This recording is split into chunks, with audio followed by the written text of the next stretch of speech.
This is Midwest Weird, an audio literary magazine from Broads and Books Productions. We're the home of weird fiction and nonfiction by Midwestern writers. Today's episode, Before the Rain, from Betty Stanton, read by the author.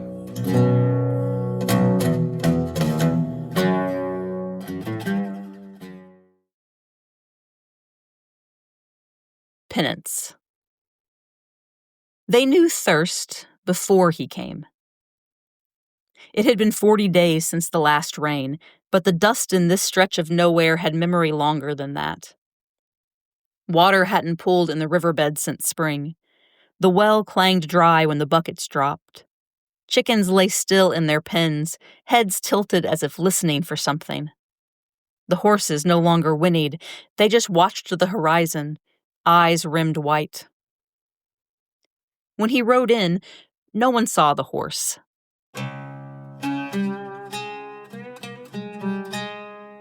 They only saw the way the light bent around him, how the air grew heavier like something exhaled from a dirty lung, like breath held too long. The dust in his tracks rose behind him, but didn't settle. It spun in the light, dimming the sun. At first, they thought he was just another drifter. Cracked boots, coat too long for the heat. Hat pulled low enough to shadow the fact that he had no eyes, just a bone-white stare, dry as the riverbed. He didn't speak. Not at first. He stood by the well and listened.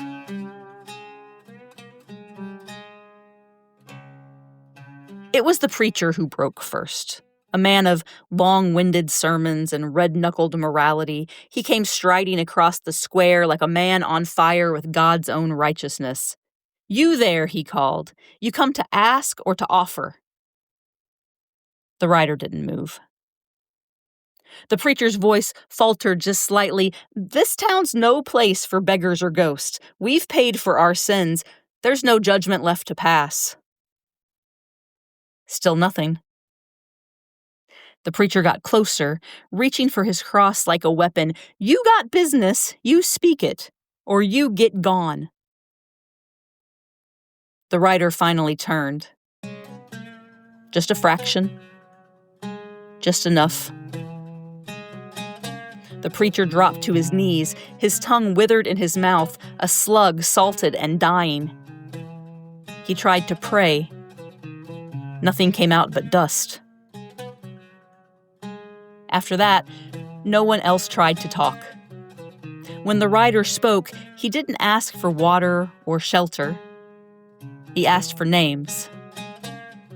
They gave him one. Elias Carter, a man who'd fled town with another man's wife. The rider nodded, sat by the well, waited.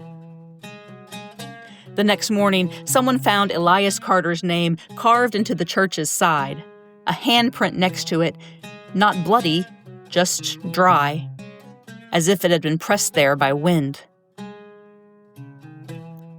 By noon, the milk had turned to chalk in the buckets. By dusk, even the cacti wilted. They gave him another name, Thomas Hay. He'd been hanged years ago for a crime no one could quite remember the facts of, just that it had been bad enough to make the sheriff cry. The wind kicked up around the well. Children stopped remembering their mothers' names. The mayor met with the elders. "We give him what he asks," he said. "Give him living names, then he'll go." Mrs. Talbot, the blacksmith's widow, spat at his feet. "You think he's here for them or us?" So they gave him another name. Daniel Finch, buried outside the fence. Daniel had drunk himself to death during the last bad winter. The rider tilted his head like he recognized the name. That night, the town dogs lay down and did not get up again. The droplets left in the well turned to ash. When the fourth name was given, the wind began to sing, not music, just the sound of something trying to remember how to cry. The rider was not hungry, not thirsty. He didn't even seem to be angry. He was waiting, and they knew it. Somewhere between sin and silence, they had written the names he hunted themselves. On tongues, on prayers, on fence posts and courthouse walls. Their guilt had weight, they decided. And he was the weight come to balance those scales. On the sixth day, a child pointed at him and said, "That's what dying looks like." Her mother slapped her silent. By the seventh day, no one spoke at all. He stood beside the well, still as a ruin. Desire. Before the rider came, there was Elijah and there was Caleb. They weren't brothers, though people said they were. Said it to protect them. Said it to make sense of how the two boys could spend so much time together. Hunting jackrabbits, mending fences, sleeping out past the reaches of town where stars came close enough to burn your skin. Elijah had a laugh that could split a storm cloud. Caleb had a scar beneath his left eye from a horse that had once thrown him clean off. They were made for each other in the way that lightning was made for dry plains. Inevitable, dangerous, divine. In the dry season 2 years before the rider came, they vanished together for 4 days. Took the last of the good whiskey and a stolen mule and set out toward the old silver canyon. When they came back, Elijah's shirt was torn, and Caleb had a wound across his neck that didn't come from any rock fall. They didn't say where they'd been, but Elijah stopped coming to church, and Caleb wouldn't meet his eyes. After a month, Caleb married Mercy Fallow. After 2 months, Elijah left town with only a saddlebag and a dented tin cup. The saloon girl said she heard him crying into his own shirt the night before he left, muttering something about mouths that never stayed closed and hands that never stopped shaking.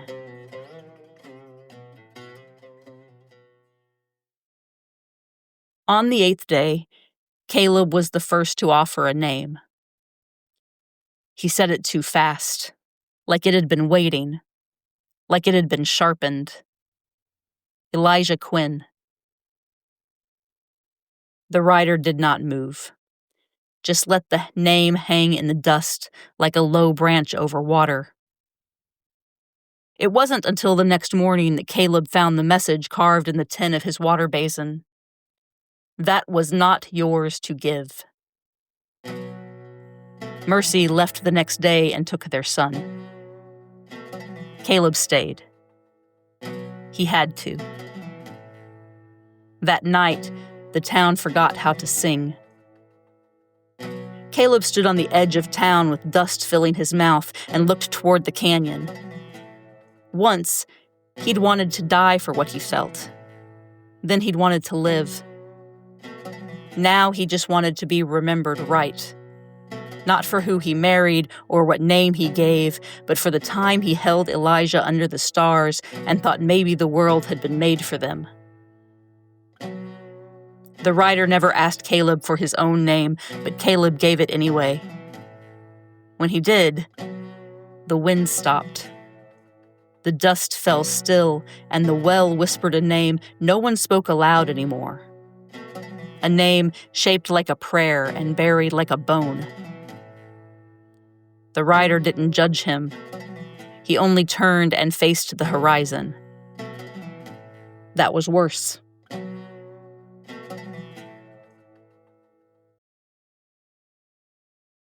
Inheritance. The boy had a cough before the drought started. Just a dry little thing in the night, nothing to worry about, his father said, just dust in his throat. The dust stayed to become a sea. It got into the corn first, then the pigs, then the walls of the house. His mother kept trying to keep it out with a damp cloth pressed to the sills, but the cloth went dry too fast. She stopped humming when she swept. The broom raised more dust than it caught. His father had a way of standing with his fist closed, even when he wasn't angry. The boy learned to listen for the sound of his boots before he came through the door, learned to tell whether supper would be smiles, or silence, or fury. Some nights, the boy dreamed of rain thick like honey. In his dreams, he drank until his belly swelled, but when he woke, the cough was still there. He coughed until his throat bled. He coughed until his father hit the wall and told him to shut his goddamn mouth before he made it worse.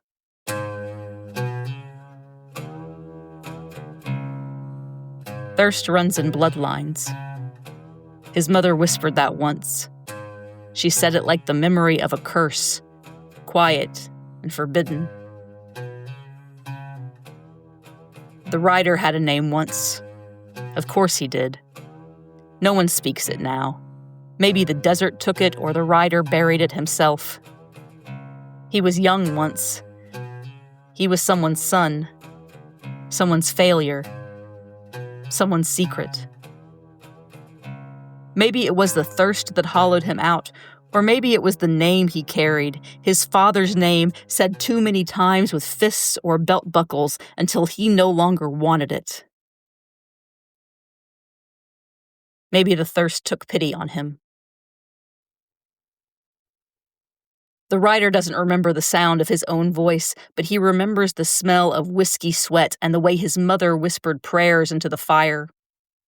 He remembers the word sorry shouted through a door that wouldn't open. He remembers being told to fetch water from a well that had already run dry. That's what inheritance is in places like this. You're sent out with a name in your mouth and no map. You're told to find water. You're told not to come back empty. And if you do, well, some boys die. Others learn to listen. Somewhere in the dust of his coat, the writer still carries that name, pressed flat like a flower in a book, forgotten, but not gone. When he came to this town, he heard it again. Not the name itself, but the shape of it. The cruelty passed from father to son, the way some men's mouths are too dry to say I was wrong. He watched a father slap his boy in the street for coughing. The writer sat by the well and remembered the hand that taught him how to draw blood before he learned to write. And he waited. On the 9th night, the boy crept from his home and brought him a folded note. My father's name is Levi Cray. Please don't take mine. The writer read it, then folded it again and tucked it into the dust of his coat. When morning came, Levi's name was on the wall of the church. Dust knows what you give up to break the cycle. Thirst runs in bloodlines. Judgment. The boy who had swallowed his own tongue died on the 10th day. He hadn't spoken since the preacher died in the street, hadn't eaten since the dogs didn't get up again. His mother rocked him in her arms like he was still warm, like she could wring life back into him by crying out his name to the wind enough times. They buried him in dust because the ground was too hard for digging. By then, the townsfolk had stopped whispering. They stood out in the street, watching the rider beside the well, their lips cracked and bleeding, a whole town of people trying not to speak, not to breathe too hard, not to draw attention, not to give him another name. But he wasn't watching them anymore. He was listening. You can hear guilt in silence if you listen long enough. It echoes like an empty cup. The writer tilted his head slightly, as if straining to catch a sound just out of reach. A name trying to say itself. The mayor was the first to break. "My name," he said, voice rasping like rope, "is Jameson Murphy. Take my name, let the others be." The writer didn't move. Then came Mrs. Talbot, her hair missing in chunks from where she had torn it out. "I stole water," she said, "from the chapel. I said it was for the baby. It wasn't. I drank it before the baby died." The saloon girl followed, then the school teacher. Names rose into the air like smoke. Some confessed sins, some only gave names. The writer never asked for the difference. And when the sun dipped low enough to set the dust on fire, one final figure stepped forward. The sheriff. He used to be the strongest man anyone here had ever seen, jaw like split granite and a body built by years of the hard desert sun. He wore his badge like a scar. He was a man who was used to silence, accustomed to watching things die slowly. Today, he was shaking. "I gave him up," he said. No one asked who. "I gave him up to save myself. I thought maybe the desert would take him instead of me." He looked at the writer, then really looked. And for a moment there was a flicker, a momentary narrowing of distance, like recognition, like memory. "I see you now," the sheriff whispered. The writer stepped forward. One step. That was all. The sheriff dropped to his knees. Dust filled his eyes, closed his throat. Then it was gone. When he looked up, the writer was gone. Then the sky cracked and opened in rain. They did not cheer when the water came. It fell slow at first, like it had forgotten how. Just a hush against rooftops, a soft tapping on the tin of the church. Then louder, heavier, sheets of it, thick as blood and cold as truth. They let it wash them where they stood, eyes closed, mouths shut, a kind of prayer. By morning, no one remembered the writer's face, only the shape of his absence. The boy's mother planted rosemary beside the well. A new preacher came. The sheriff never spoke again.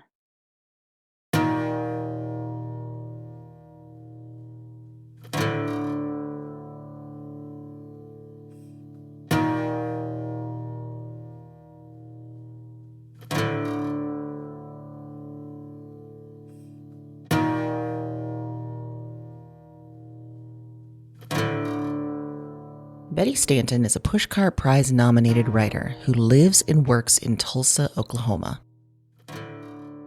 She received her MFA from the University of Texas, El Paso, and holds a doctorate in educational leadership. She's currently on the editorial board of Ivo Review.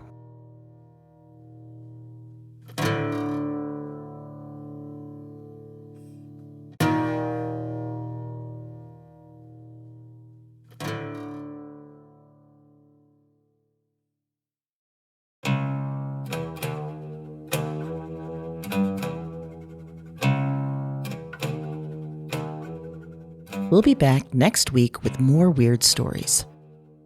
If you like what you hear, give us a rating or review in your podcast player.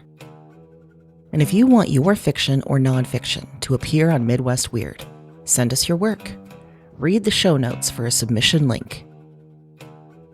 Thanks for joining us, and stay weird.